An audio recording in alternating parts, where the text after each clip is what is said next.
I am bewildered. I mean, I've never seen a document with so many various forms of checks and double checks and corrections. Wow. It's not my area, and I'm reading it really. Okay, anyway. So I'm just going to start so that I don't keep you guys too long. Thank you for joining again today. We're expecting some new people to join today, but I don't think they're here. Ramadan, somebody has said they have Ramadan, so can't join and all that, but wanted to use the opportunity to introduce them. Dina, Dina is here today. Wow. Hello. Yeah. Hi, Donny. Hi, Maituli. I'm good. Sorry. Yes. Good to see all of you. I'm back here with my taskmaster role. So, a bit of good news. The Palgrave, John, they've come back. They've accepted all our corrections. Oh. So nothing to do. Just a few things they said we should be mindful of in the final call that is going out. Minorization, blah blah blah, that they said that we should just be mindful of those terminologies in the final outputs. But that's all. Other than that, everything is fine.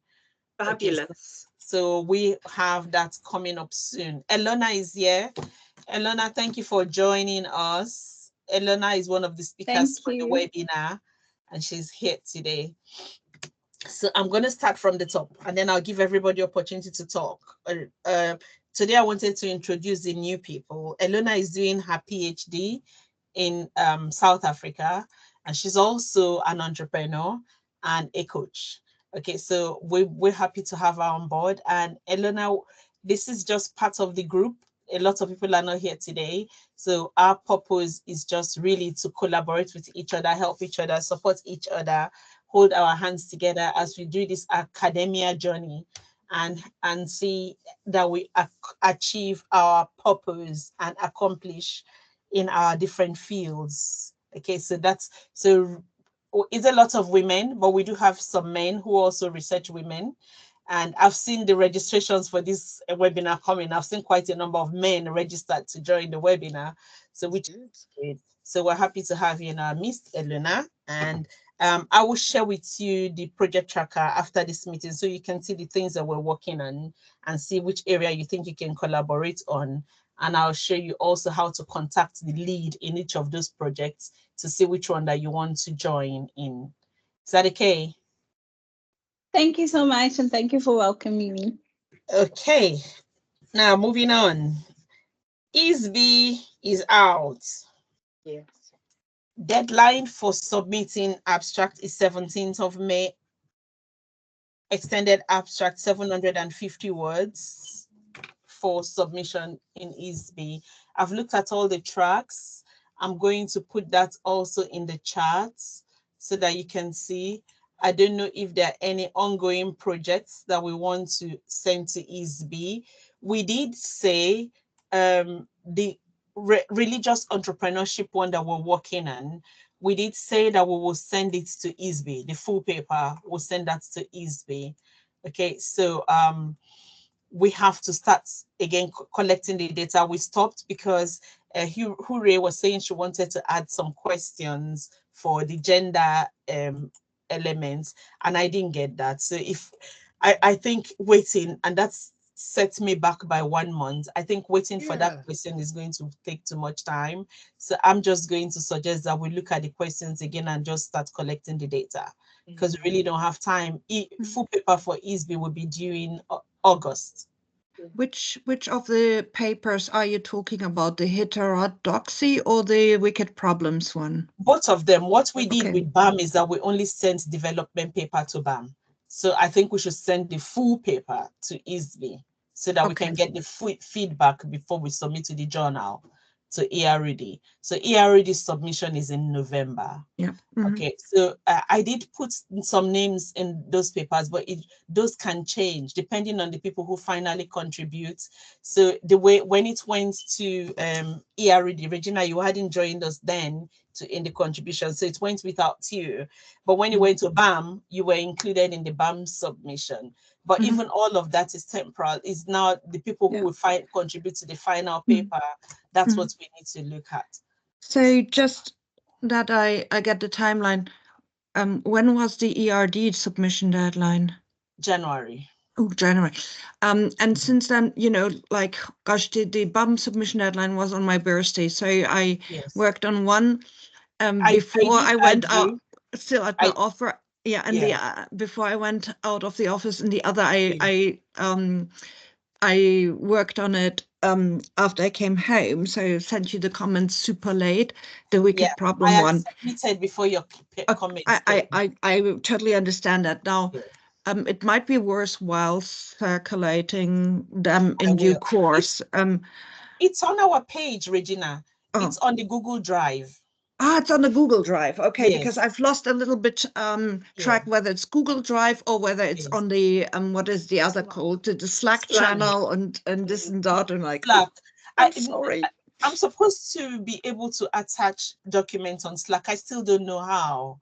So that's why I still put them on I don't Google mind. Drive. I don't mind. Would you mind terribly adding the link to the Google Drive here? Oh yeah, I will put the link to the Google Drive on Slack. Do you go to Slack at all? No, not yet. Oh, Brigitte. I'm in a new place. I have to figure out SpeedWriter, Canvas. Don't worry, Regina, you're not alone. You're not alone, and that's why I'm smiling and having some good time with Bridget. Sorry, Bridget. Yeah. No. I mean, having two new systems and a new job is enough at the moment. Yeah, Google Drive, because then I could add the comments that I made on the wicked problem one on there as well. And then, you know, whenever we start working on that, we can. I think we should start soon, please. Marking, this period is marking period, I understand. So I'm thinking by first week of May that we should really begin to narrow this down and get them finished, because we do have quite a bit of job to do. So there are 2 papers there in that religious entrepreneurship. I don't know which track that we'll be sending it to in BAM. So I've put the calls on the chat. Let me put the link to our drive. Do you mean ISB, the track of ISB, right? Yes. Yeah. Yeah. Okay, I've put the link to the drive now in the chat now. So we need to decide which tracks that those papers will go to. And so those are 2 papers that we're definitely sure will go to ISB. There's some other ones I think we're working on that we might have to also look at different tracks in ISB. This is just an opportunity. The reason why we're all holding on to ISB is local. Now we're just talking about funding. There's no more funding, research, conference funding in a lot of our schools. So we might just be targeting local conferences where, worst case, we can pay for ourselves just to attend our conferences that way. So Nottingham is behind. I can go every day and come back home without having to stay there. Okay, so the emphasis now is if we have as much as work as is hanging, we can just push all of them to the different tracks in ISB and see how much feedback we get. And it's also an opportunity for us to have set some timelines that helps us to finish our research, really, instead of just leaving it hanging forever. Absolutely. Absolutely. Bridget, can I go back to the book? Yes. The Palgrave book, because timeline for that. What was the eventual timeline? What are we looking at? 12 months. So we've got 30 papers now potentially identified in the book. I don't think we'll get up to 30 submissions. No, but are you still selecting? You said last time. But the sooner we can get that list of those potential 30 out to colleagues in this group. I mean, we went through some, didn't we, at the last meeting, and identified names. And those names, what we did in the final submission was I took out the names from the author list and just put the titles. And so the titles, all 30 titles, we added another 10 to respond to the reviewers where they'd identified gaps. So there's loads of opportunities for people to put papers of different lengths in there, isn't there? I think, Bridget, you know, and so what we've got now is 30 chapter proposal titles for people to choose which one they would want to put their name against. I think we identified authors, but we had more chapters than we had authors. Maybe, June, what we can do after this meeting, I will just put all that list. Yeah. And then put it on Slack, so people can start looking at which one they feel comfortable working on, and they can start putting that together. So there are 4 primary areas, 4 primary sections within the handbook, and within each there are the smallest one is research, and that's got 6 papers. All of the others are 8. So there are 8 potential chapters per section, and there are 4 sections, but research was down at 6. Now we may have missed something in that, I don't know, but if they're happy with that, then that gives us a massive opportunity, doesn't it, for colleagues to be working on that, especially if they've got existing papers. They're quite happy with that. She came back quite quickly, said the reviewers are happy, and all they said is that just the terminologies that we should clarify which ones, minority, minorization, and all that. So that was all. Other than that, she said she's on annual leave, that as soon as she comes back, she'll try and get the contract out so that we can move on with the book. So which means one more book to send, Joan, and that is still in your hand. I got it literally here, Bridget. Look, it's here. I knew the NAGFest was coming, so I prepared. Okay, so that's the next. That's the next one. I have to hold you. Then number 2, Emerald. You know, we had that sustainability handbook with Emerald, but they are happy for us to send another one. And I was thinking that we should send one for this religious entrepreneurship. So we need to put a proposal for religious entrepreneurship. I have tried to put some ideas down. I will share that on the Google Drive so that people can add. Let's put a proposal. The sooner the proposal can be completed, the sooner we can send it in, and hopefully we can get that approval before teaching starts fully. So from every time it is approved, we have 12 months to put together the book, so which will take us to next year. Okay, so even with this paragraph one, we're looking at early next year to have it sorted. So if we put the religious entrepreneurship one, same thing towards next year. But the idea is if we have all of them lined up, because they're all speaking about different subject areas, different main. Regina, I'm seeing your hand. I'll come to you now. Because if we have different top titles that we're working on, that actually gives us quite a bit to be able to, and because we're not the ones writing, people are writing and sending us the chapters.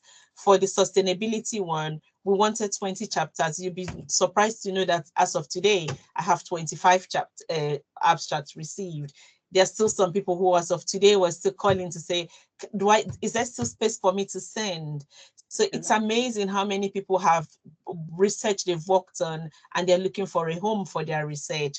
And the drama of the journals is making them see the book chapter as a quicker way of publishing. So we'll be able to put in. So even if not contributions from the team, there will be contributions coming from other people. So it's just for us to have that book, the call out there, and then we can start bringing in those research. Yes, Regina. I forgot what I was going to ask, but I've got another question. Hello, and that is whether the deadline for the sustainability book is going to remain the same, or will we extend it? No, it's the 10th of April. Yeah, I've got it. Okay. Yeah, so I the reason why I say no, don't extend is for the full papers to come in. Yeah. So the Sudan, we send off for the full papers to come I just in. wanted to check. Yeah. No problem. And we have had enough. If we didn't get enough, then maybe we can extend. Totally. Yeah. So there's still opportunity for people within the team if you want to submit to the sustainability one. I'm actually thinking that we should look at the well-being side of sustainability. So sustainability and well-being. So I want to do an abstract on that if anybody wants to join in that to submit in the book. So looking at when we transition to sustainability, and we tell the people in Nigeria, for instance, don't use firewood, don't do this. We need to be mindful of our footprints, carbon footprints and all that. What are the alternatives that we're offering them? And because some of these have to do with their livelihoods. Okay, so how does this affect their well-being when they lose their source of livelihoods? Because the big companies are not bringing alternatives for these women whose livelihood depends on some of these things. Some people sell firewood for a living. Some people sell charcoal for a living. So when we tell them to transition to other sorts of alternative fuel, what about their livelihood and how does that affect their well-being? So that's what I want to look at in that paper. So Doyin is also contributing to the paper as well. So if there's any other person who wants to contribute, you're more than welcome to contact Doyin, contact myself, so that we can see what we can put together from this group. Interested. So it's just now the abstract. So abstract is not a big deal. We can do the abstract and submit, but you now have to indicate if you want to be part of the full paper development, and then we can talk about that afterwards. Okay. Funnily enough, that PhD I'm reading is about sustainability, but in Nigeria, in the oil and gas industry, and there's a lot on the type of things that you're talking about, sustainable risk management and various other things. So I maybe not put in the paper, but maybe able to contribute some thinking to the abstract. Yes, please. I'll send just it because to it's you. all very fresh. Yeah. Okay, I will send that to you. All right, channel leaders, any updates? Maria, I've been unable to upload your topics. I don't know why. I think the template is not allowing me to update new. I don't know why. I'm trying to figure out what the problem is on that template. Then I can update it. But you can share your ideas here. So if there's anybody who's interested in what you're doing, they can. Is it the cassava one? Yeah, I'm actually into sustainability because that's part of my new role, and I'm looking at one of the staple foods around West Africa, which is the cassava, and there have been different uses of the cassava, but then when we look at the nutritional value, most times it's been more of starch, but the other part of it. So most times it has not yet been blended with other nutrition to actually upgrade what it's meant to be or how it could have benefited people health-wise, I mean. But then there's all across West Africa, there's a lot of waste that's been generated because if you look at the women, most times during the time for the season for the cassava, they just all move into this business of doing gari, making a living out of it. And then just see all of that in dumps and just be littered around. So just looking at how West Africa have actually embraced circularity. I mean, being sustainable in the waste, waste to energy. How far have we really gone in that process of waste to energy, which is another means of our sustainability, sort of. So that's what I'm looking into, and I've been able to contact some people in Kwara State in Nigeria, the Ministry of Agriculture, and I've been able to also see that they've tried to make other machines to help these women. That my question has been, why have they not adopted? So that's another part of it. The first part is about the sustainability. The second part is, why have these women and what are the barriers to adopting even the machines that have been made within the country So there have been different things coming up from that interview. So those are the two things I'm looking into at the moment. Yeah, and the third one is brewery. I started the work when I was working with EBRI, that's Energy Biochemical, Aston University per se. And then it's all started, the journey around this paper started during lockdown, where most of the breweries, brewery companies or whatever, they couldn't get their waste out because the people were not collecting it. And then the farmers that do collect the waste were not readily available like before to get the waste. So we're looking at alternative ways of using the waste from the brewery, from the barley to the hops, and that's the other side I'm looking into. That is majorly in the UK anyway.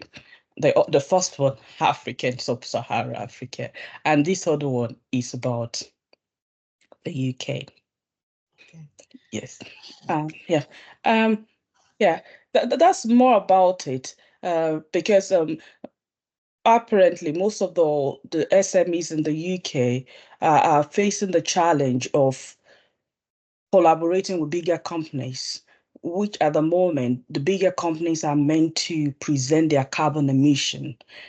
So if they will have to present how they've emitted for the year, they have to bring along the smaller companies that they are collaborating with. So the pressure is now on the SMEs as well to bring down their CO2. So that's what I'm looking at anyway, because most of the breweries are in SMEs. So those are the two areas I can remember now. Yeah, that's fine. Anyone who wants to collaborate in any of this, please contact Samaria on Slack. And then I think you should submit an abstract to this book. I think so too, because all that, it's very forward looking and really needed, all the circular economy and regenerative businesses, and also then separately but connected to it, the need for climate literacy training of SMEs, and how is that possible? How can we train the trainers and then roll it out, right? Because, I mean, we talk about it, but frankly, the majority of people have gotten zero clue about it, right? And we can't blame them because people have been busy with just getting through COVID and finding their ways, and now there's this looming, right? So I think that makes for very, very interesting papers. And last year, I took part in some climate literacy training led by Petra Moulton-Hill. She's at NTU, and she's like a delegate at the United Nations as well. She does fabulous stuff. And the cool stuff about her training was that people from all over the world were part of it. Right now, there's only paid for training available. Last year, it was for free. So I just need to keep an eye on her, on what she's offering and when. And happy to share this if I find information as well with the group. So thank you for prompting me thinking about that. I will remind you also. So, Tamara, I think you should submit something for this book. When is the book? Sorry, I got in a little later. I just the deadline for submitting abstract is on the 10th, but it's just 250 words abstract. Okay. Then the full paper submission is in September. So you still have time to finish the paper and submit it. Elona, you're hearing what you're saying. So if there's any area that you're interested in as well, then you can also indicate which area that you're interested in. I think, Sunita, I was also looking at ISBE, the tracks. There is a track for research methods. So I think that insider, outsider, we should now really sit our butts down and finish that paper and submit to ISBE fully. Yes, Sunita. yes, because I haven't had anything back from BAM yet. No, but for the BAM, it's just a development paper anyway. It's not the full paper. Okay. so we can No, still do the full we should paper. definitely do that. Forgive me, guys. Yes. I can't get my camera to work on this Teams. They updated my Teams and they messed it up. Bridget, thank you. The other thing I was going to ask you is, we've been doing some work on electronic waste management. Okay. Domain started that paper. Okay. And that's going through a review now. Okay. But there's loads of things in there that, because I was reading around it, I was looking at institutions. I've still got bits which we didn't use for that paper, because we had to adapt that paper in a different direction slightly. Yes. And I was wondering for the Global South whether the book that you have, whether I should go in the direction of electronic waste management. Yes, please. In terms of sustainability. Yes. Because I have been reading around that a lot, and we did a systematic literature review as well. Yeah. So that's allowed me to get that sort of knowledge base. Yeah. And this is where the direction I'm going. So this is why I really need to write something on Sunday towards it. Yes. So it's 5 days. So 5 more days. You see how it's just 250 words really to start with. And then you have time to finally develop the full paper. By September. I think the full papers are in, but we should be in by September. Yeah. And how many words are the full papers? 5,000. Oh, is that? Oh, I thought it'd be way more than that. No, it's a book chapter. Oh, okay. Yes. So Bridget, I'm just that's fine. Yes, Joan. I'm in the Google Drive and I've got all the folders there, but I can't see any detail. I don't know whether I don't know if anybody else is having I'm just trying to get. Most of the folders don't have. I'm waiting for the people who are responsible for those ones to update. The ones you will find is the ones I have updated. Religious entrepreneurship does have. Let's have a look. Let me go. Religious entrepreneurship. Why don't I ask? Why am I unable to access the? It says I don't have access. I don't. Yeah. And I requested for access. I have given everyone access. Please check everyone. I have given again now. I got the request. I got the request and I gave granted. So I sent you the request and I can access it. Thank you, Bridget. Appreciate it. Every other person, can you access it? Yes, I can access mine. It did say it did have permission. I can access the Google Drive. I just can't see what's in it. I can't get. Let's have a look under activities. Click on the link on the drive. There we go. If I go in, under activities. It's listing it there. Yeah. Okay. That's it. There we go. That's probably easier. Please, anyone who's working on any of those titles, some of those folders are empty. Upload your documents there. The ones I have are the ones I uploaded. So any other one you're working on, upload documents there, it's fine. You have to upload. Yeah. All right, I think I'm lost here. Okay. Yeah, mine is not uploading. Couldn't upload, so I don't even know where we are now. Oh, okay. No, Bridget, I remembered my question. Yes. Religious entrepreneurship. Exactly. That was and that was in terms of the book title and also the focus. Should it be religious entrepreneurship or entrepreneurship and religion / faith? Because religious entrepreneurship is one very focused thing. Or we can say faith-driven, or even faith-driven or religious, or entrepreneurship and religion. These are all different things, so we need to be a bit careful on how we, what title for the book and the focus of the book. What's that gonna be? Actually, in terms of the title, I'm still trying to think around the title because I also don't want it to be focused on one religious group. So it's got to be every that's why I put religious there. So it's not like Christian or Muslim or something. So like any religion, anybody, they can talk about the entrepreneurship activities coming from their own religious groups. Exactly. Yes, so I don't want it to be limited in that way. But in terms of the focus, I was thinking it should be the one that we submitted to. They were looking at it as an emerging field. That's the title of that one. So emerging field of religious entrepreneurship.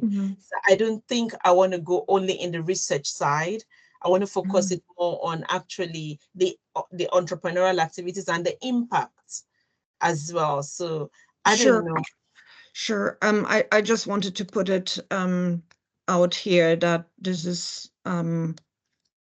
we need to be careful about how we frame it and what it is. In that context, I just thought I put down again that link to the live conference. I think we've heard it now from different angles. I've heard it via a colleague. You've heard it via the ERD feedback.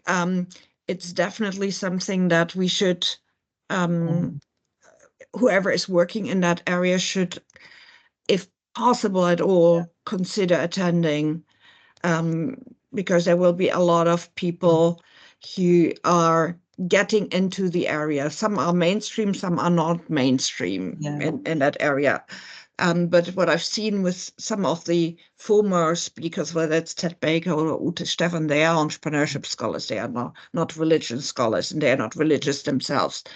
But they are part of the Academy of Management, Entrepreneurship, I don't know, editorial board and board members and gatekeepers, shall I say. And but they are very much into like North American issues, whereas we as this group can certainly extend the field quite a lot, but we might not yet be very well. We aren't yet practiced in writing 4-star papers, so it's actually good to connect with these people. And one of the sessions that they've got is also, what are the latest debates, but also the do's and don'ts of writing top-rated journals. So if you register, it is for free. It is it's on the 11th of April. It is for free. And if you only can go to some of the sessions, go to the sessions you can. There will be a few papers which are presented, and then that they are the more like CPD type of sessions as well. It's also why I want to go, because like you said, current debates, maybe from there we can also get an idea exactly of what kind of exactly which is why I'll be attending the sessions as well. And because I'm also getting into this field of religious entrepreneurship new, there's still a lot, and I'm coming from I have a one-dimensional view, which is not good. So I want to broaden my perspective in terms of how this operates. And that's also why I'm interested in doing the book. So to open me up to some other dimensions of this field that I'm still not very familiar with. I hope other people can join, other people who are participating in that ERD book, paper. With ERD, they don't mind about the number of authors. So as many authors can the one we had from ISB was 7, and they still gave us the award. They didn't say too many authors. And then we saw the one from Aya Al-Dajjana, 13 authors in that book. It's a bit crazy, but like, hey, So sorry to cut in. You're talking about the one for the religious one now? Yes. Okay. Yes. So as many people as want to contribute, you're welcome to come. We have 2 papers that we're working on, and 2 of them were accepted for the ERD special issue. So we still need, and just like Regina is saying, ERD is a 3-star. So in order for us to make our own paper favorable, we really need to put our efforts together and do some good work on those 2 papers. And that means that we understand what they are currently already into and not, right? Yes. And for example, there's a session on the special issue as well, but then also on challenges and opportunities for publishing, on faith and entrepreneurship. Sometimes they talk religion and entrepreneurship. Sometimes they talk about faith and entrepreneurship, right? Okay. But I think it is really important for us not to waste time by, participating in these virtual sessions when they are free and accessible to us, because not everyone can attend the management, spirituality and religion special interest group sessions in August in the Academy of Management, and so this here is a real good way to get into that. Okay, that's on the 11th. Yeah, 11th next week. Yeah. And where can we find the comments? The comments that we're supposed to address? Actually, there was not much comment. They just said it's the paper. I'll share it. I'll forward it to everyone. They just said that the paper is still quite underdeveloped, that we should look at the theoretical framework again and see how we can further develop that and the method. And I understand that because we were still debating on how to go about writing that paper in the first place. So it was quite clear. So it was really that we should look at the theoretical framework again. For one, we're using wicked problems. Okay. And with the wicked problems, I think Regina is talking about design thinking with it, or systems thinking. Systems thinking, yeah. Julius also mentioned that before. You talked about that because he's been doing a lot on systems thinking as well. So we can also further develop that with that paper. And then the other one, we're looking at entrepreneurial legitimacy. Okay, and with that one. So I think again, I don't know if bricolage fits into the other paper. I have no idea. Don't put too much into one paper. They will tell you immediately to that. That might, I mean, there's an entire research pipeline there, right? So one thing at a time. I mean, it's worthwhile thinking about, okay, what are the key, it's not framework, the key terms with the key constructs with bricolage ahead of the data collection, if you think that might fit in, right? And it's but other than that, I would suggest it's different papers. So yeah, key constructs of bricolage and and networks and all the rest of it. Put it into the questions for the data collection, but keep it as separate papers. Okay. That's fine. So we will meet first week of May. I'll put a date in your calendars, please, for that religious entrepreneurship. So far, the current people who are on it, I would send out the invite. If they come, fine. Other people who want to join, let me know and I'll send out that invite to you. I will put that on Slack. So that we can agree on dates on Slack, and then we can have that meeting for that paper. Okay. Anything else before we move on to the next one? The date for the go ahead, John. I was going to go back to the religious book because they're linked out there, the proposal for the book. And I think the last time we discussed it, Regina, we were talking about your interest in Lutheranism and the Protestant work ethic and all that, and I'm interested in that side of it myself. I think for the book proposal, I think it'd be good to think about it more globally. I was reading a paper this morning about, for example, about how a religious university in Nigeria is teaching entrepreneurship education, everything from 4-year-olds to 18-year-olds, and how it's very much steered and governed by the Christian doctrine, if you like. But I think if we were to really do something on religion, because our faiths travel, don't they? Globally, but they're interpreted locally. So I think it'd be really good to have a global perspective on, almost a global faith rather than not just a religious faith, but a regional faith based look at this. I think that would be great. Yeah, absolutely. I mean, I did, comparing, contrasting the Lutheran versus Catholic post-Christian influences on North and South America, right?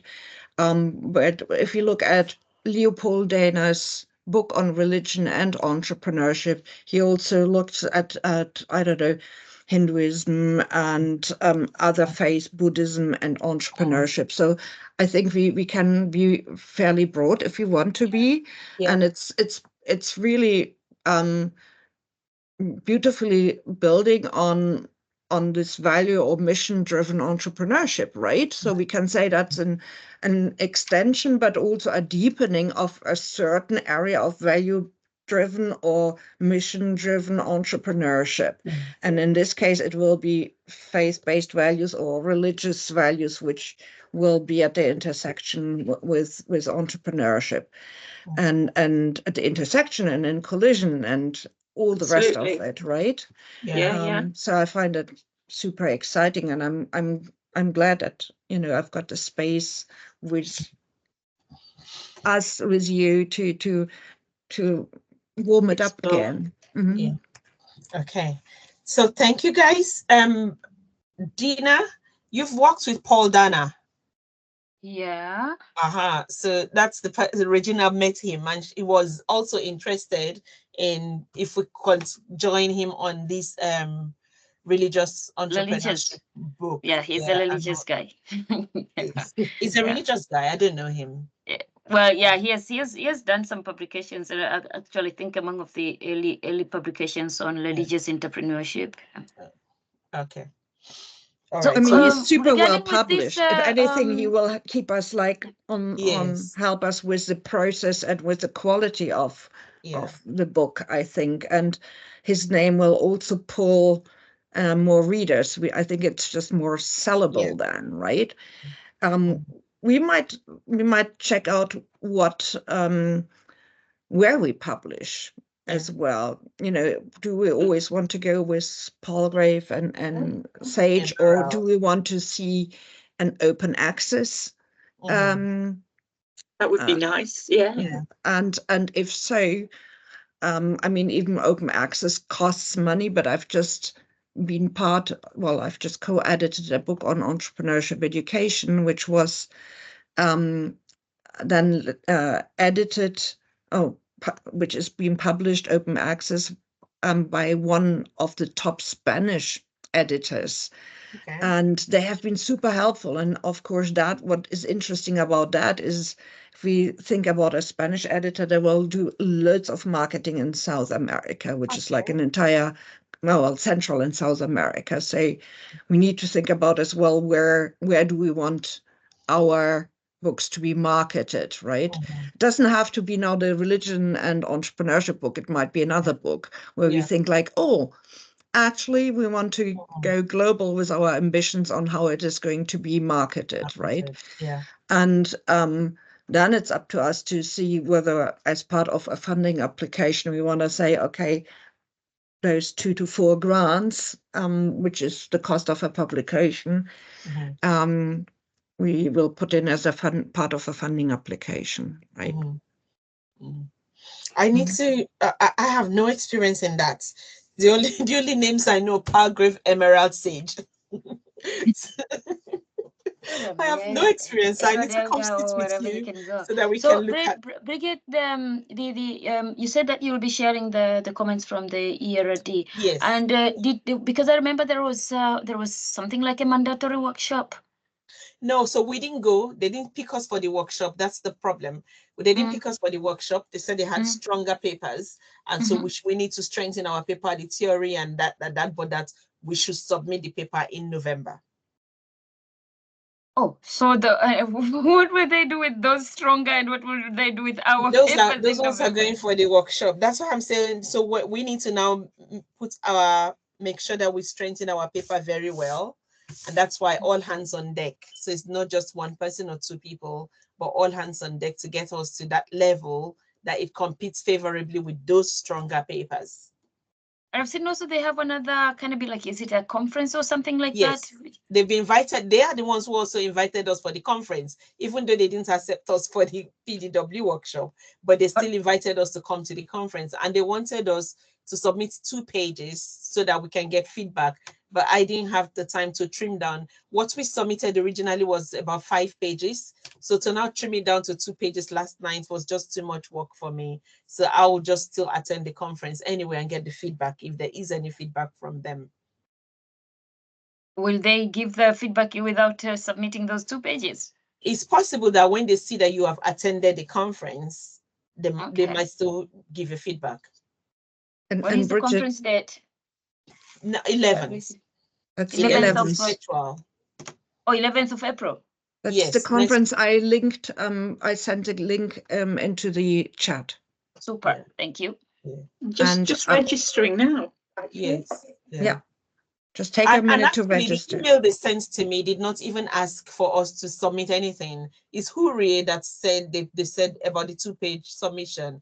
The email they sent to me did not ask for any. They just told us to come and get feedback. Mm.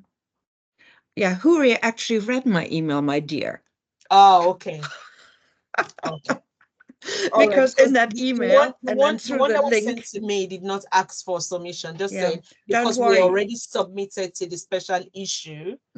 That we Don't could worry come about that. here. Do you know what? Yeah. I mixed it up. I thought the ERD stuff was after the bump stuff. Yes. And hence I thought like, Okay. okay, I've got these 2 versions here, but they are only Okay. the bump versions. They are not Yeah. all like, they are, and my That's comments on it and not. The BAM version was actually updated. We did have, with the feedback from the ERD, we did do some updates on the theory a bit before sending it to BAM. Okay. Yeah. Yeah. All right, ladies, moving on. We have a few more minutes to go. We have a colloquium coming up, entrepreneurship colloquium on the 8th of July. There is Professor Iwu coming from University of Western Cape. So he's coming to the UK. So we are having this entrepreneurship colloquium. Is a 1-day event to accommodate him. So John will be there as a speaker. Professor Iwu will be there as a speaker. Then we have those one, his name is, what's his name now? Diego something. He wrote a book on the compassionate entrepreneur. So, and the book was based on an extensive research he did over a period of 3 years. So he's also coming to speak about how you bring compassion into entrepreneurship. So he will be there as a speaker as well. So I'm thinking that we would like to make it also kind of like an occasion for people to do poster presentation on that day.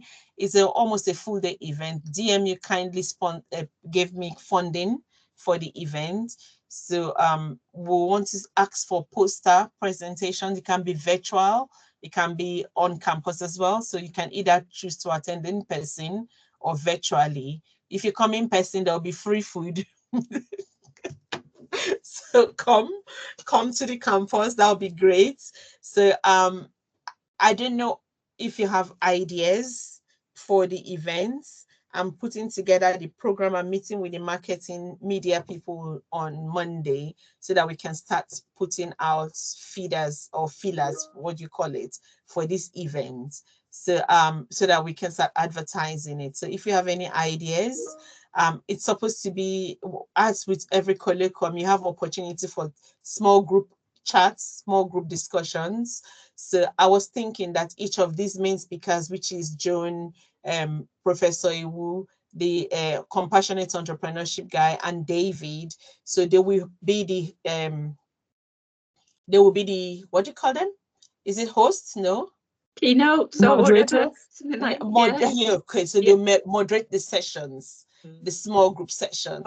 Okay, for the day. So after their keynotes, their presentations and the poster presentations, we have this small group, 4 groups, will break up into 4 plenary groups with each of these speakers moderating each of the groups. So that's what I'm thinking. So I don't know if you have any ideas of how we can focus the day and also feature our network, this women's network, as part of the organizers of that event as well. And that would be great. That will be great. Sorry, Bridget, Gina. what date did you say it is? On the 8th of July. It's a Monday. Okay, thank you. You're welcome. So it's definitely from 10 a.m. to 4 p.m. the whole day.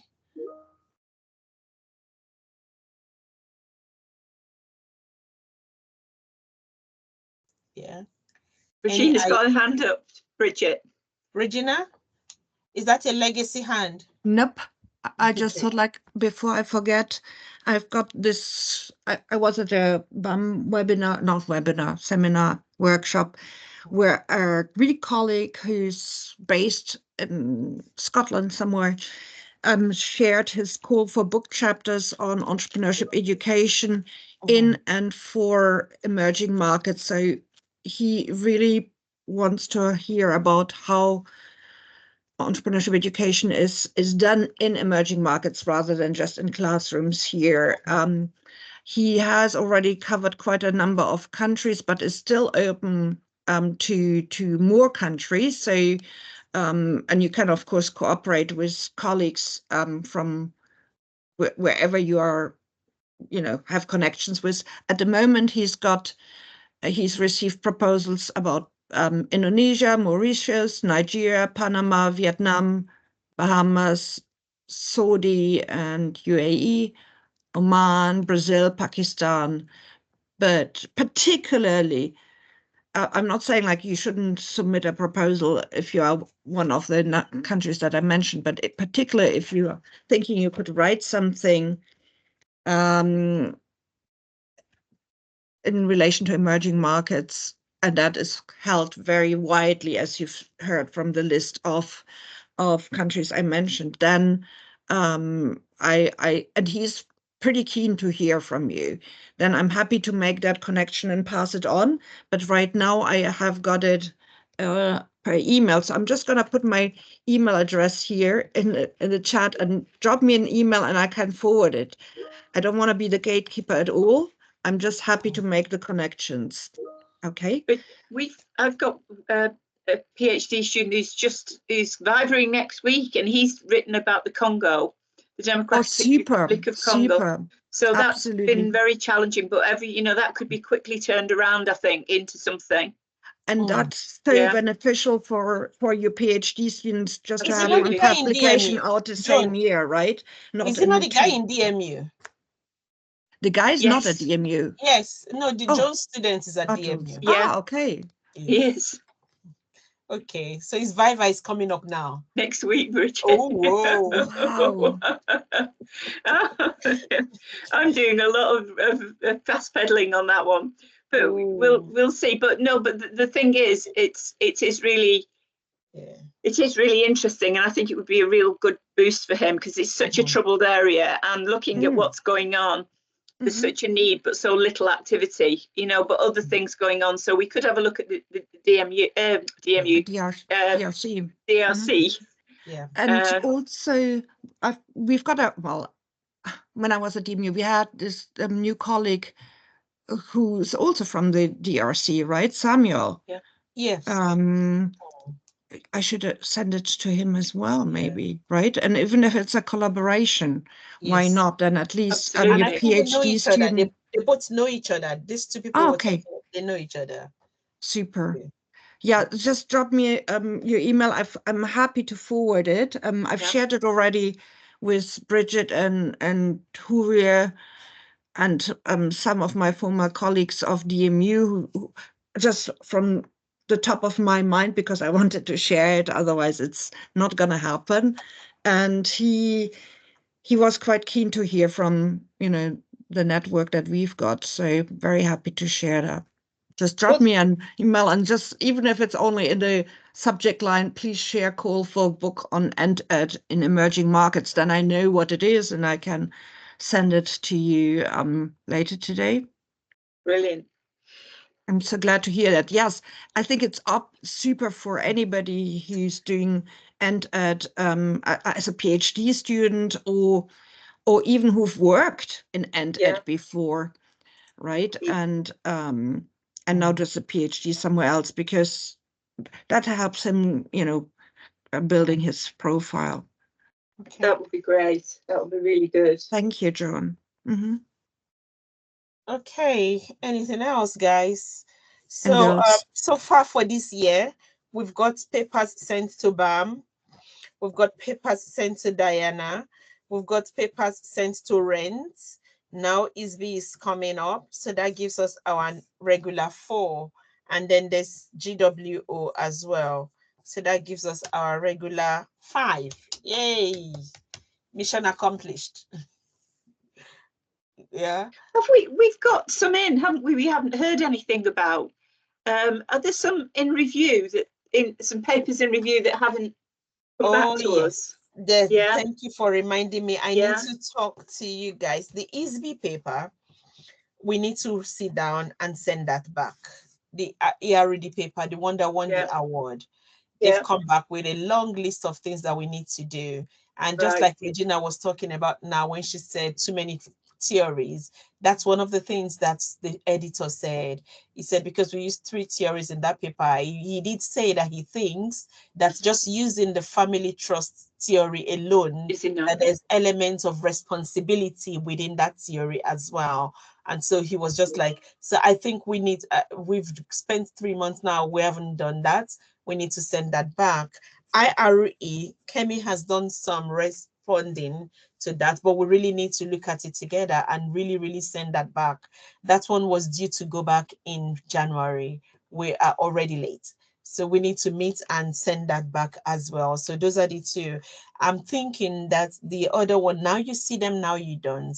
That paper hasn't been sent anyway. So now that I've finished teaching, I think I'm sending it back to MPDI. Is a 2-star, but I think we need to just send that back, send that out, let the review come back. Now, the vocational study one, the one that Journal of Vocational Study wanted us to make more like an apprenticeship paper, that we declined to do that. We need to, Joan, that is still lying in your hands. We need to send that to a journal. And I'm thinking that I think we should just send it off and let the comments come back. So I don't know which journal we need to send that to, but any of the entrepreneurship journal will do. I don't mind 2-star even this time, because these papers have sat down too long in our hands. Some of the references are going to become dated now. We might need to now begin to update them again. So I think the best thing to do is that we have about 5 papers completed that need to go.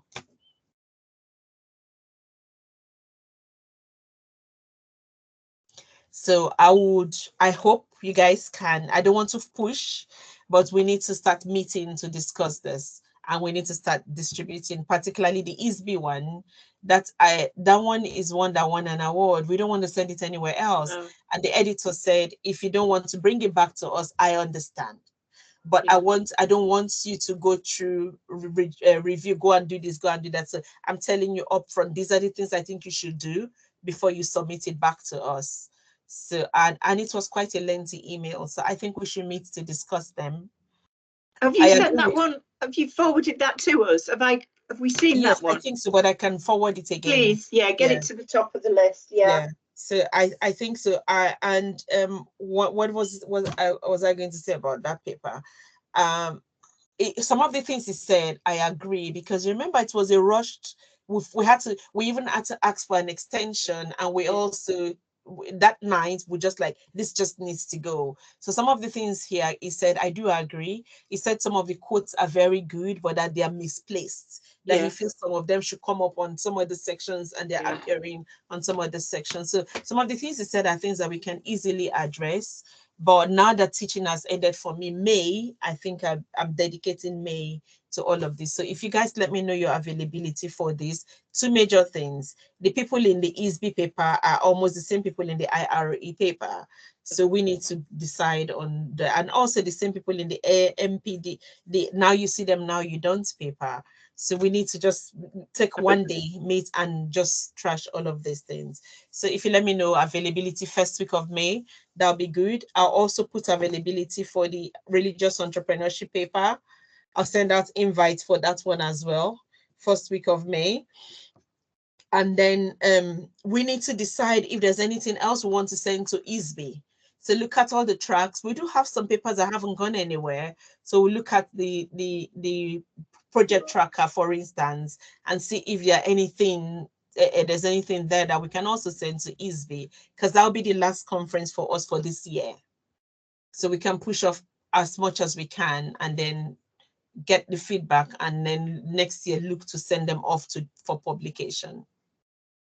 That ISB paper was it attracted so much interest. It would be a real shame not to pursue that and to develop it more, wouldn't it, really? Let's get that one done, but there's loads of scope for those, childpreneurs, isn't there, on exploitation and family and trust. I think that's another area for development, isn't it? Yes. And also, because of that paper, that the interest that paper generated in ISBE, I was actually hoping to do a follow-up on it, which we'll also send back to ISBE. But this one, based on the feedback we got, okay, somebody said we should use the generative affordedness theory.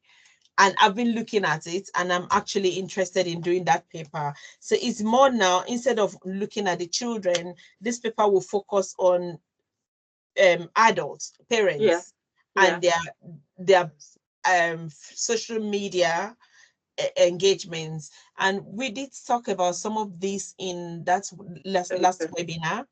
One of these things came up in the webinar, how these women who were putting their trade on social media are now including their children and creating digital footprints for children that they don't even know the impact it's going to have on their children in future. I think I gave the story of one Leah that I now follow. Her name is Leah. And she now puts her, when she's finished cooking, she brings her two children. They're very small. They're, I think, about 4 and 5 years old. And she just forces them to sit on the table and dish food for them. And they start eating. And their mannerisms, and it's not kind of like the normal conventional family. And you see some comments, some are encouraging comments, but others are like, why are you putting these children through this? Why do you know, this kind of a thing? So what's the impact that this will have on the children as they grow older? So this is not the children themselves, but some women or men or adults who are not very enlightened and just putting their whole life out there without knowing the impact. So I'm actually looking at that, and I think it's something that we can submit as well. So that's one we'll be using the one theory they call degenerative affordedness. So Regina, I had never heard of that particular theories. Yes. Degenerative affordedness. So that is a paper that I want to look at. And this one, actually, the person who suggested this to us said we can send this to ISBJ. The ISBJ will be interested in that paper, that she's very confident of that. So it's something to look at as well. So I'll be doing the abstracts for this, and then we can see who will join, and then we can develop it further and collect data for it. Yeah. I've been, instead of watching soap operas, I've been watching a lot of YouTube videos with foster families and not foster families and roommate gang and blended families. It's quite amazing what's out there. Some positive, some you never know. Yeah. Okay, but so you know, this, I was going to say, you know, I was looking at some of my books on family entrepreneurship, actually, and we've sort of forgotten that for a bit, haven't we?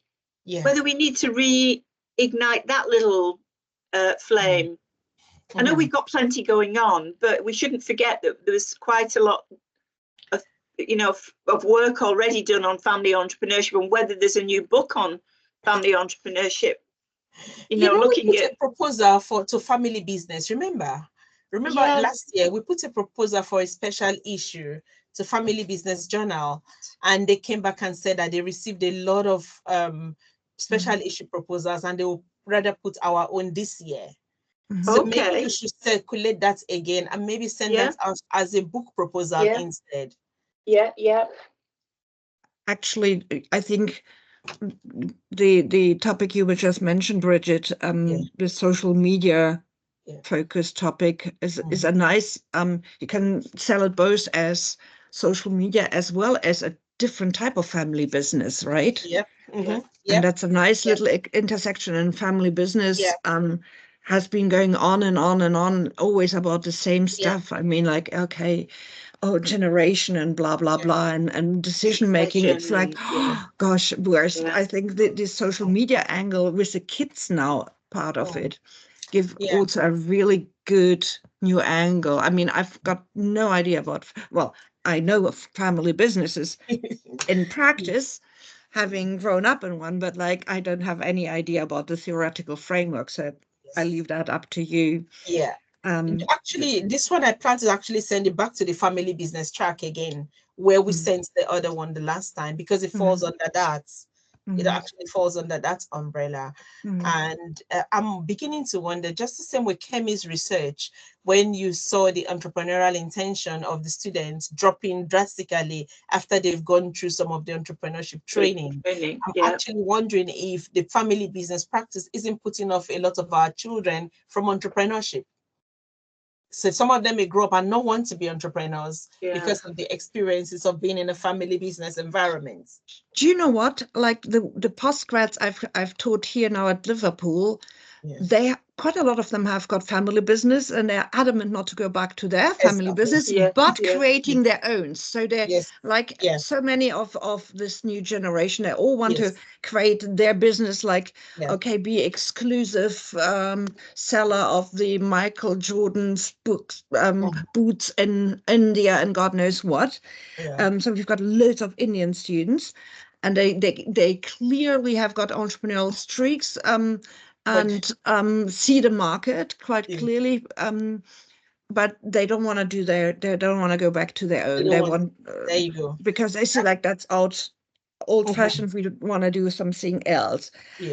Which is really interesting as well, because I think they underestimate what it takes to run a business, and so it's going to be interesting to follow these over a number of years, because I think we will see a lot of short spikes and then failures, because they are the internet savvy, they know how to use Shopify and God knows what in order for their procurement, but to grow it steady and have returning customers and have a sustainable future will be something really different. Sorry for jumping in. No, that's fine. Maria, I'll come to you. I think we have one Chinese lady in our group, Nan. So she sent the paper she sent to Rent. Her PhD study she was following these Chinese daughters in family businesses that don't want to be part of it. So they want to be excluded from the succession story because they want to start their own business. They want to go into their own kind of entrepreneurship without inheriting what their parents have done. And that was a longitudinal study she did. She followed them over a period of 3 years. And then she kept going back to see if their views have changed, what were the reasons and all of those factors. And particularly when there is a male child, the story is also different when there is a male child, because for them, those group of people don't see any future for themselves in the family business. And so they want to start their own. Yes. Okay, Mr. Maria.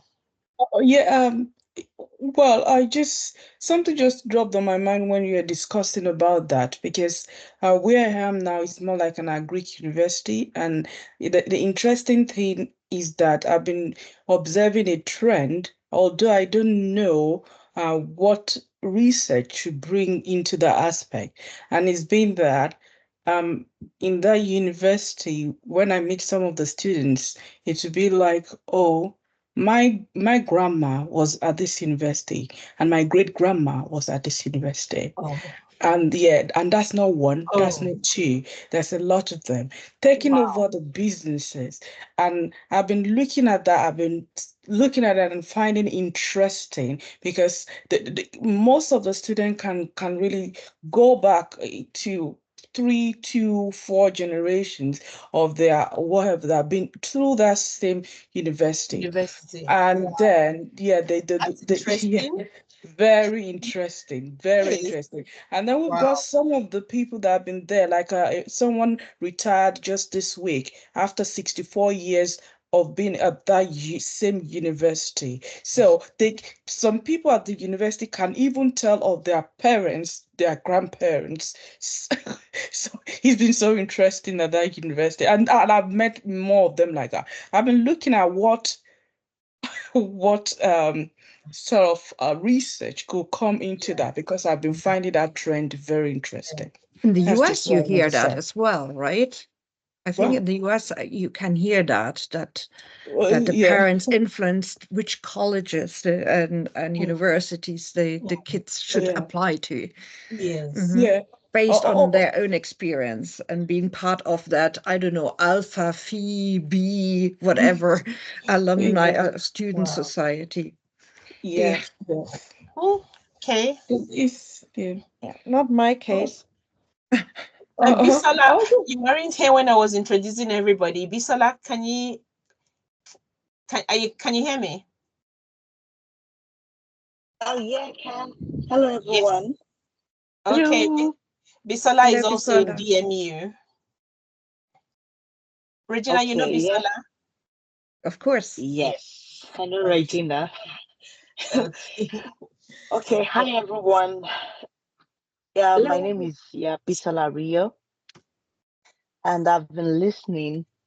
I think I joined some months ago, but I've not really been able to contribute.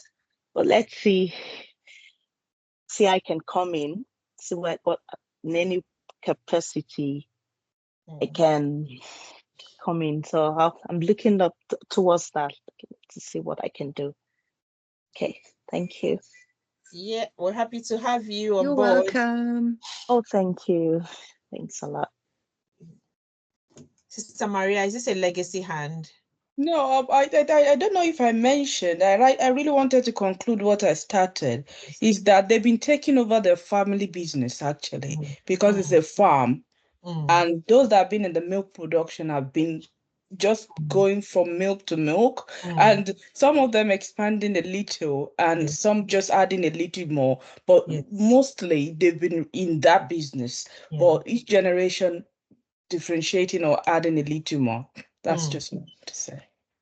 Okay. Now that you've mentioned, I also have, when we had that accident in January, the recovery company that came to pick up the vehicle, when we went to collect the vehicle, so the woman said that business had been there for over 70 years. And they inherited it from their father, inherited from the grandfather, and they inherited from their father. All three of them work there.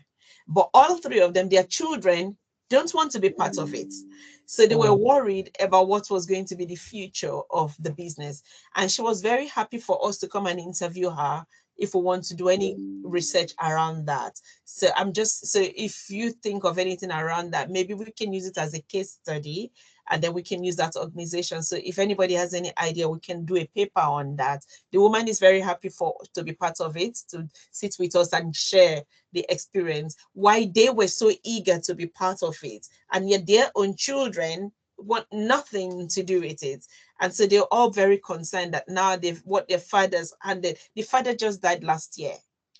So now what their father has handed over to them, they don't think they're going to be able to do the same thing and hand over to the next generation, and they're very concerned. Can I give you another alternative to that? Because that sounds really interesting. But one of the things I keep thinking, eventually I'll get round to doing something about this, is hairdressers. Have I mentioned this before? Hairdressers, right? You ladies, you lovely ladies with your African locks. You spend so much time and money on your hairdressers, and hairdressers are very unique places, aren't they, for entrepreneurial activity? I think there's some mileage in doing a study that sort of combines cultural influences, women entrepreneurship, community collaboration. You know, the focal point of many hairdressing shops, wherever you are, and barbers as well, wherever you are, become communities, don't they? And places of support and nurturing, as well as I don't know, places to get self-esteem and feel good and be reassured and reinforced in all of our thinking. I'd love to do something on hairdressers. Don't ask me what. It's a place where people have the opportunity to speak freely and have a Exactly. listening ear. So it kind of has impact on their well-being. That's also very evident in movies as well. It's really, even like when I do my nails, you find that also with people who do nails, there's that communication. From the first day I went there, you get chatting about personal stuff, about things we wouldn't even talk to with a stranger. And what's more to the point, you end up in conversations with everybody else in every other chair. And you hear things about things that, the conversations go across, don't they? And I just think if we each did a little bit of a hairdressers across the world thing, you know, in Stoke-on-Trent, in Nigeria, in Africa, in, you know, in Botswana, in wherever we happen to be. In sorry. That's a good one. Joanne, didn't we speak about that before? Because that reminds me about like the importance of barbers in America as for the ecosystem. And so there's this rapper who is like super cool called Killer Mike, but he's like really cool. And so he set up some projects and does also foster entrepreneurship in the Atlanta area. And he was endorsing Bernie Sanders. That's how I came across the barbershop conversations between Bernie Sanders and Killer Mike within a barbershop, right? And so there's, I think on Netflix, maybe a 5-part or 6-part series of Killer Mike trying to say like, we are gonna create like businesses, Black-owned businesses, and even a little country there. I mean, it's partly humorous, partly serious. And he said, like, why should we all drink that Coca-Cola and Pepsi? We are now going to create our own soda.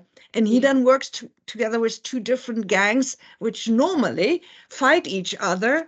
And one then, I don't know, the Crips Cola, and then the other cola, I forgot the name. And they try then to market them. And it was like, absolutely smashing. And that reminded me of that conversation, how barbers as well are focal points for networks and information exchange.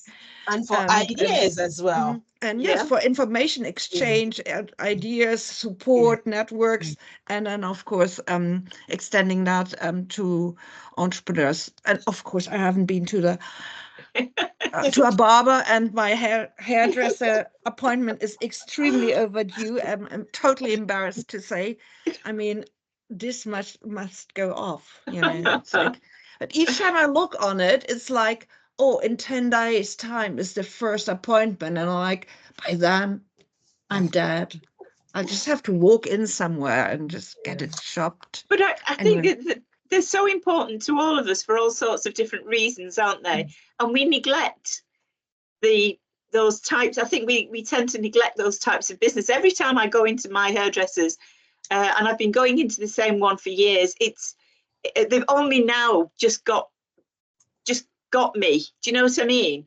Yeah. It's very weird, but because I don't go in there every week like lots of people do, you know, I'm an occasional visitor, and I drop in and I sit there completely fascinated with what's going on around me. Yeah. And I know from the work that I've done with other people in different parts of the world how important it is. And I think there's a real cultural nice thing we could really play with and explore there. Around barbers and hairdressers, and you know that. Anyway, I throw that one out. I'll write the introduction and about Killer Mike. Bisola, your hand is up. Oh, okay, yeah, thank you. So, I mean, I was just going to add to what you said earlier, but it's quite a different discussion. It kind of, you know, when I was collecting data for my PhD research, and I encountered an issue where one participant, just to let you know, my research is about resilience capabilities of micro and small businesses during crisis. So I was just trying to understand the resilience capabilities that these businesses use during crisis. But then one participant was just expressing concerns around, why is my daughter not interested in my business? I see it failing within 5 years. You know, the more I try to change, I was just trying to structure the work to let them know, okay, I'm trying to understand how you managed to survive, listen, the last 5 years. But the major concern is what is going to happen in the next 5 years. I see this business failing. I don't have the best. I mean, she says she's not feeling very well. She has issues here and there, but then the daughter is not interested.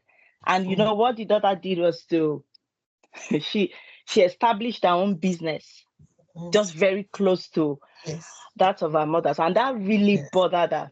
You know, I kept on asking her, what have you done? What are you doing? How have you managed to survive? But she was just interested in what will happen to the business in the next 5 years. And at that time, I just thought of that, okay, so maybe one gap that has not been covered in the literature really is some of the factors contributing to business failure, you know, the absence of succession by offspring. So, I mean, when Bridget spoke about that, I keyed into that, but I don't know how you're coming in, if there's any relevance. You know something, because also part of one module I taught before is culture in business. Okay, and one of the things I've seen that culture does play a huge role in even our business strategies. If you look at Western businesses, a lot of these businesses are not formed with children as successors in mind. So they have board of directors, they have they have other people, external people that take the business to the next level, not necessarily the offspring. There's some businesses that have been run generation to generation, and the children of the founders were not part of the business. So it actually depends. If the children come in, fine. If they don't come in, fine. It doesn't mean that the business will not die. But the difference for us in Africa, for instance, is that we don't put structures in place. When we just take every day as it comes. We just learn as we're going. And some of these things are not put in place to ensure the sustainability of the business beyond the founder, beyond the children. So that is one fundamental flaw I see in how we set up our businesses versus how they set up business in the global north. Okay, so it's not my son or my daughter that will inherit the business. No, there's a board in place. The children even come as employees of the organization, not as owners of the organization. So that is one fundamental flaw in how we set up. And that's where the cultural differences also come in. For us, we see it as, because we are a high context culture, loyalty as we see it means you have to give up everything and do what I want you to do. So that is one big, I don't know how to describe that. Joan, I leave that. Well, I think Maria had her hand up. Maria, do you want to? I think she's just covered what I wanted to talk about. I got my dad into a business where we're in Africa, and this business was doing well. At a point, my brother wanted to be a part of it. He doesn't really want him in it. But later, as time went on, he wanted him in it. And then that brings me to the point that could there be something the parents of those that were able to get their kids into it, but there's something they were doing that is different? I'm not saying it will 100% cut across, but could there be something they are doing that others were not? Although I can't really say, but from experience, a few things I've noticed. Sometimes the parents will be discouraged and then want them back. You know, but I think the right word is the culture that you just mentioned as well. I think that's why I put my hand down. I think you've covered it. So, sometimes we treat it as you must do it. You just have to. I set up this business. You just have to follow. Sometimes it's not. The kind of business you're setting up may not even be the kind of business they want to be involved in. Exactly. If it is a bank, I guarantee you your children will want to be part of it. Yes. I'm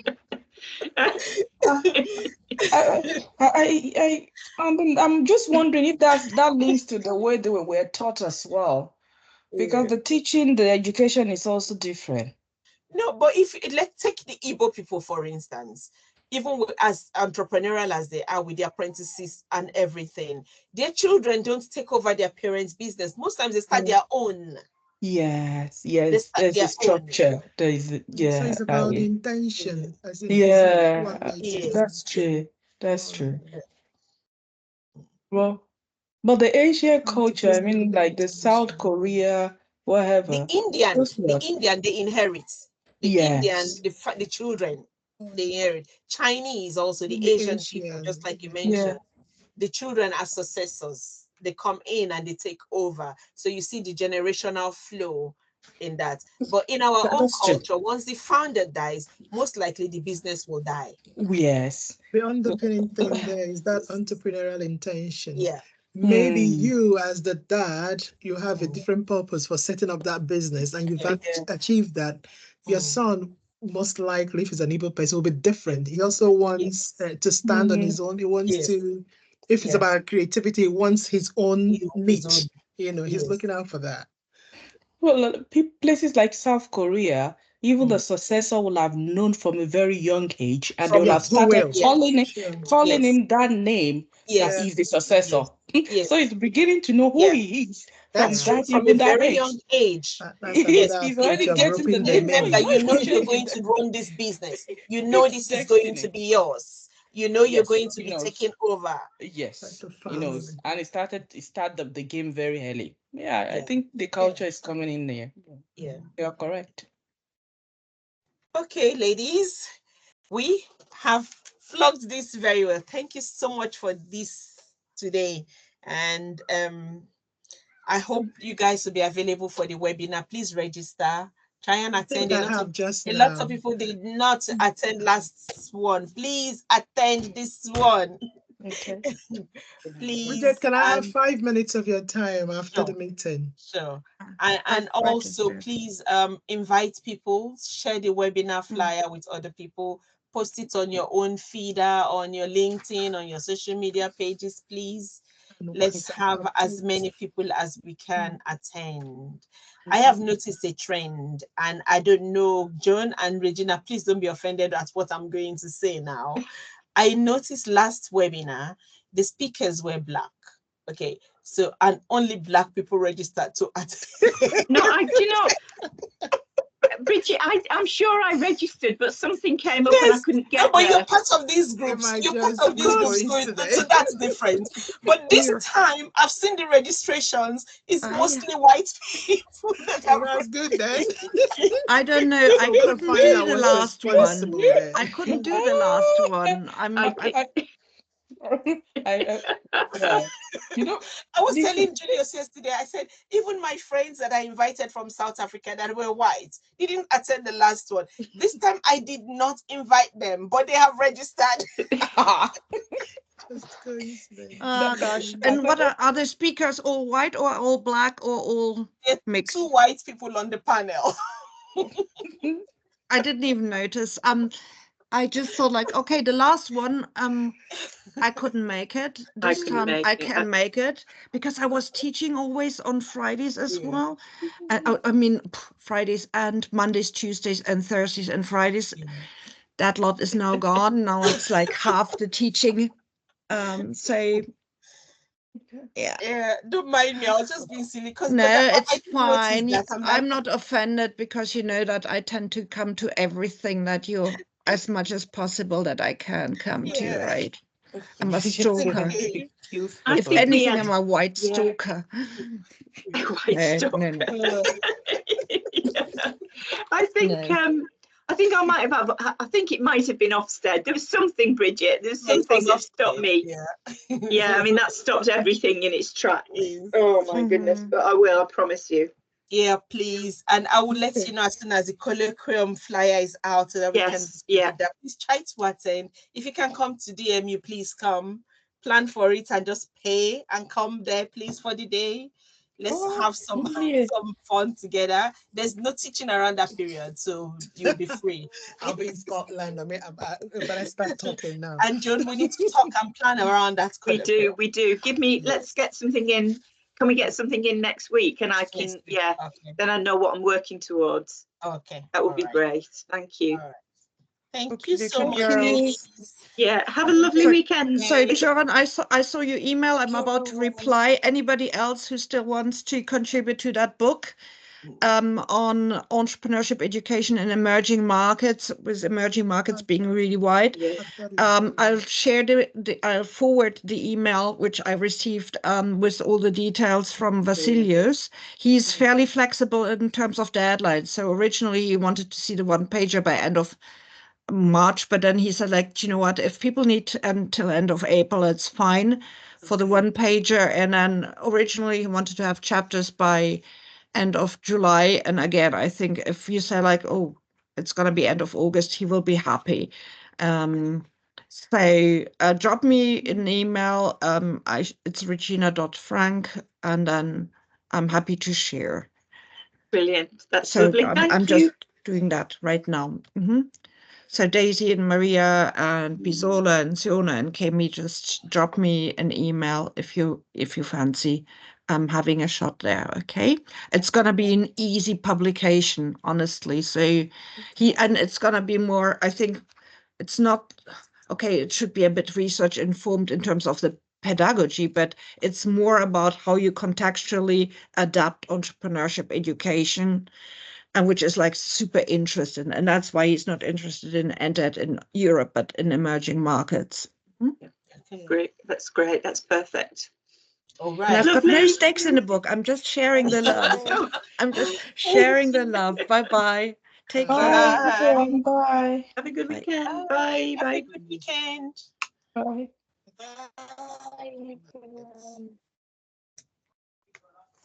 Yes, madam. So I'm writing, I write notes like I'm in the classroom all the time.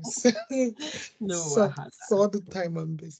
I wanted to just get heads up. I've forgotten where I am with most things. Yes. Which is silly to say, but that's because I've just been inundated with a lot. Yeah. I can only remember that I need to send a literature review on the ERD paper. Oh no, leave the ERD for now. We'll meet in May. First week of May, and then. But it's good to also be sure I'm even writing right. Yeah. So what I need you to focus on now, that's our habitus paper. Okay, that's good, beautiful too. That's my next question. So because I was writing on.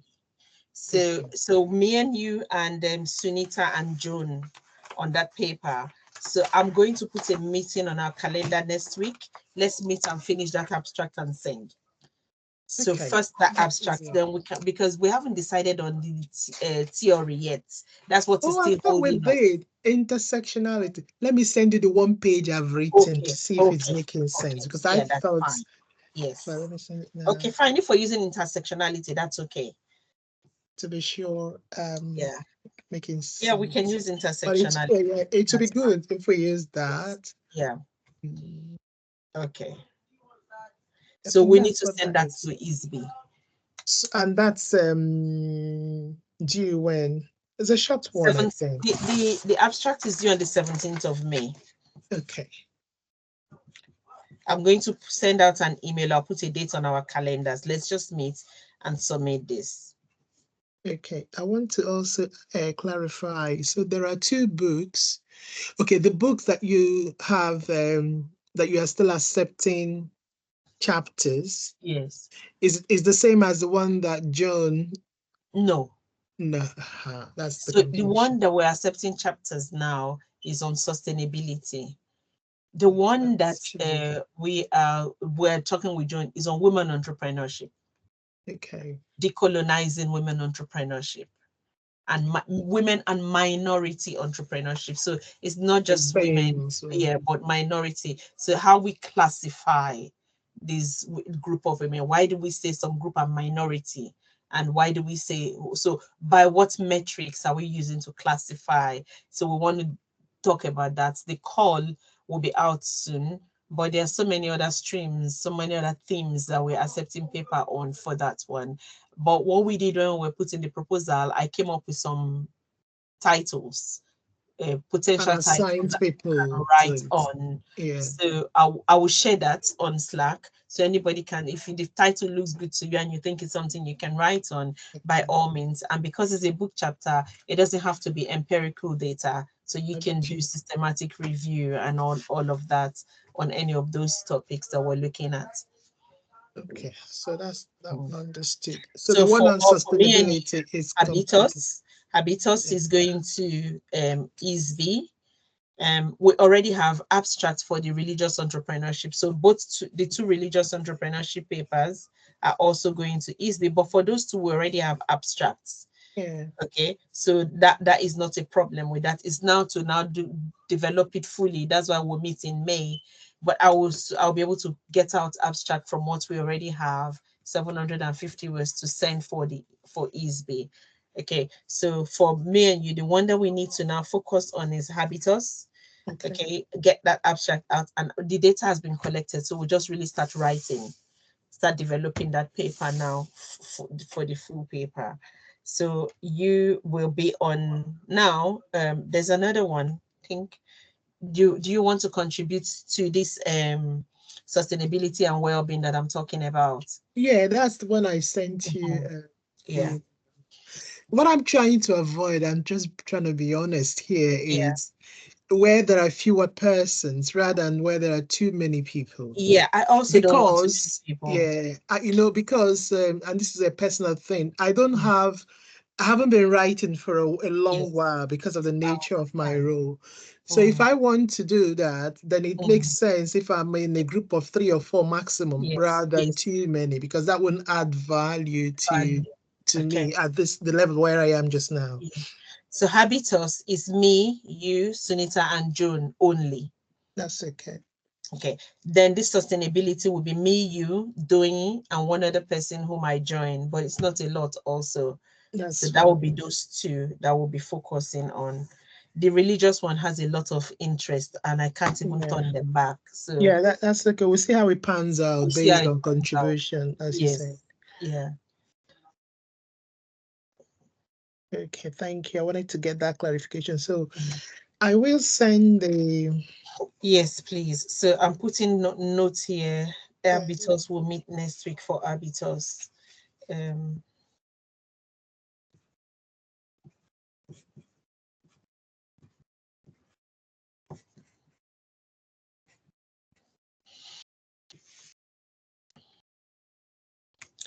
So that gives us almost 5 papers going to ISB. That's good. Different tracks.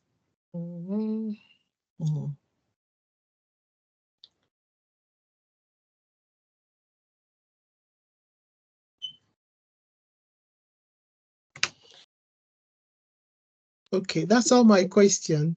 Okay. I'll send you my 1 page and see what you say. And then... Yes, please, so that we can. Please, can you drive that? Because so many things on my head. Can you just be nudging, as in, yeah, just nudge, because I might just forget. But I really want this. This has stayed too long. I think it's time to do this paper and get it out. And I'm free in May. The way I've structured my... Sunita is in trouble, by the way. So because she will lead the module this semester, and she said, no, this I don't need. I said, you need some leadership, don't you? Yes. But I'm hoping to do research in May, and it's going to work that way. I actually want to get all this research out of the way before teaching starts for me. So this is the only window I have to do it. Okay. Thank you so much for your time and everything else. Thank you. Wahala. You too. Have a good weekend. Thank you. Take care. Bye. Okay, bye.